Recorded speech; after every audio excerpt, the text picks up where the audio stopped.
There will be other gods, but you will serve no other God but me. I want you to completely surrender to me your body, mind, and soul. And I'll know that you've done that by practicing every ritual that I've set forth. I'll still test you, so there's going to be suffering. But I'll redeem you. Once you pass my test, you will have salvation. So I'll transform and elevate you, and you will escape isolation. But I just need you to do one thing for me. I need you to let go of logic. There's no room for logic in this union. Did you think I was talking about religion? Oh no, babe. I'm talking about romance. Welcome to Khwezi Talks, where we grow in conversation. Hashtag Let's Talk. Hi guys, welcome to the channel. So in today's video, we're going to be talking about the interconnectivity between the Christian religion and patriarchal romance. I've got exaggerated shoulders today because, I don't know, maybe this might ruffle some feathers, but that is not the intention. The intention is always to grow in conversation. Moving forward, I will be referring to religion, but just know I'm talking about the Christian religion, and whenever I say romance, I'm speaking about romance in a patriarchal structure. So let's get into it. Romance is a type of religion. And if you don't believe me now, you might change your mind at the end of this video. I drew a diagram to show the interconnectivity. So let's get into it. So, number one, faith and belief. Romance is rooted in belief in the other person, in love, in destiny, in them being the one. There's even this quote that says, to love is to believe in something you cannot prove. That is the Christian religion. It's heavily based on faith and belief in something you can't prove. And so, like lovers, believers place trust in something that they cannot prove, something that is intangible. And this is also seen in the channels of connection between one and their partner and one God. So the connection between a believer and their God is spiritual, and the connection between two partners is emotional. The spiritual and emotional connections are very valid and they are very strong connections, but they are also intangible connections. You're not physically connected to your partner, just like you're not physically connected to God, but you still are through your spirit and through the feelings that you and your partner share with each other. So that's the first indication that, okay, maybe it may be religion, but you can't use that one point, right, to say it is. It's just a coincidence, right? Wrong. Because that brings us to the second point, which is worship and devotion. Both entities require you to put the other person on a pedestal, to worship them, and to be utterly devoted to them. In the Christian religion, there's only one God that you are meant to serve. There are other gods. It says in the scripture that serve no other God but me. So there are other gods, but yours is to only worship and serve Him. And the same applies to a romantic setup where there are other partners, but yours is to stay loyal and committed to that one partner. And in terms of devotion, you devote through offering. So in the Christian religion, it's your utter surrender of your body, mind, and soul, which applies in a romantic. Third thing is that both institutions are ritualistic. So in a romantic setup, each partnership, each relationship has its own rituals. So other people, it's a must that they send good night texts and good morning texts and texts throughout the day. There are songs that usually are special to a specific couple because, I don't know, something happened and that song was playing, or they just both like the artist, and so they both enjoy listening to that music. There are places that couples love going to that are special to them, and restaurants and etc.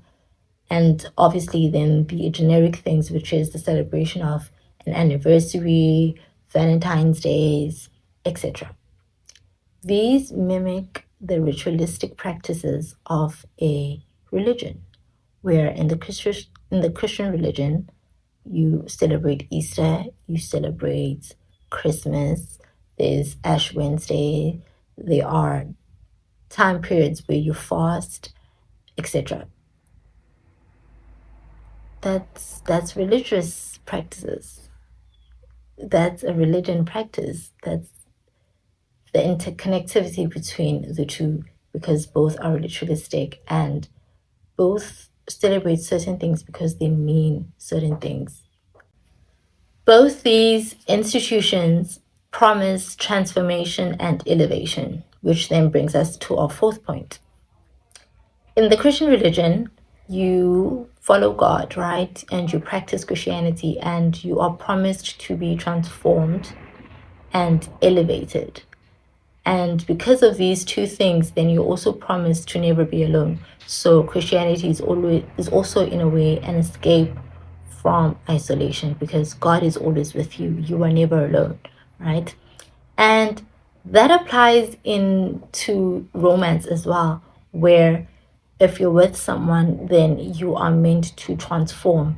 There's even such things when a woman gets married and then they tell her that, okay, so now that you've entered the marriage, which is a new beginning, you cannot be the same person as you were before you were married. So you need to transform. And marriage elevates women in society because we live in a patriarchal society. So being chosen by a man is a badge of honor. And so then your social standing, because you're married, becomes higher than those that aren't, which is sometimes why Christians believe that they are better than non-Christians, because of the elevation element in Christianity. And that's why some women sometimes believe that they are, married women sometimes believe that they are better off than unmarried women because of the elevation. So both then promise transformation, elevation, and an escape from isolation. Which then brings us to our fifth point, which is suffering and salvation. In religion, suffering is paramount to your relationship to God.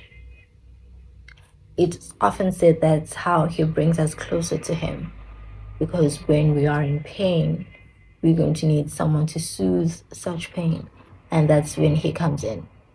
And He will test you, and when you pass that test, your reward is salvation. Your reward is redemption. Your reward is elevation in the presence of your enemies. But you have to go through that embarrassing, painful process first. And the same rhetoric applies in romance, where women will tell you, you're suffering, that's okay. All you have to do is just pray. You must pray, and God will be with you. But then in a romantic setup, the salvation is usually marriage.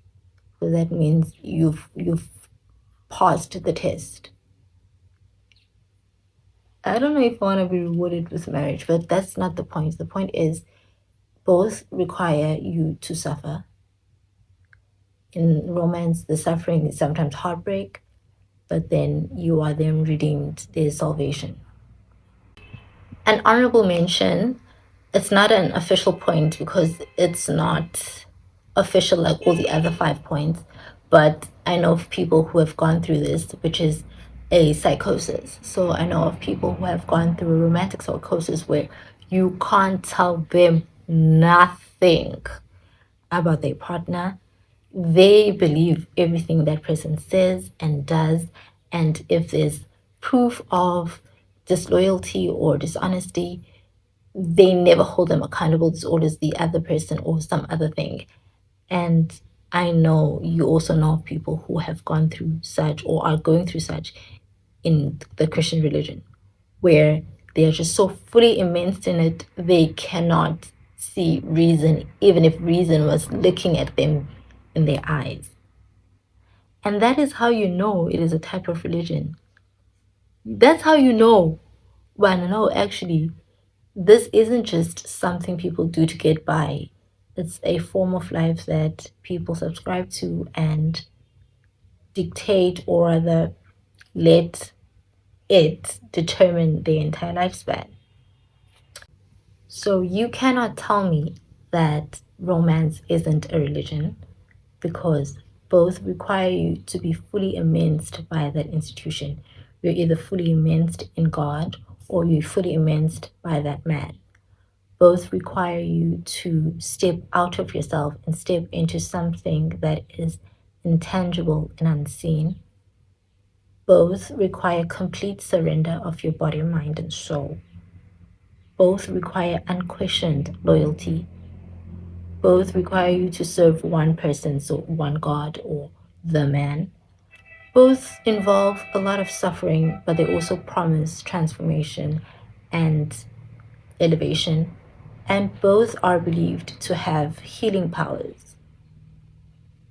Therefore, romance isn't just a subdivision of Christianity, it is a religion in itself. Thus, you cannot say you are non religious if you practice or are fully submerged into romance. So, is that right? Is that wrong? Well, I don't know. That's where you come in. You then have to decide for yourself. What I do know is that all of these things were created in a profound human attempt to find meaning and connection and transcendence. Whether that was done the correct or wrong way, I don't know. In fact, I don't even believe there's something as bad or good. I think there's righteous and immoral. But then again, morality is subjective, and God is as only moral as the world in which, or the time in which he lives. So, I don't know. But what I do know is that romance is religion. And like any religion, women always suffer. And that is it from me today. Thank you so much for the love and support in the previous video. I can't believe it did that well. Thank you. Please continue supporting, liking, subscribing, and sharing to your friends and family. Tell them to come over to this side. Thank you so much. See you next time, where I'll be still talking about relationships, but I don't want to give you too much. But it's going to be around relationships still. I'm still diving into relationships, and I'll see you next time. Bye. Khwezi Talks, where we grow in conversation. #Let's Talk.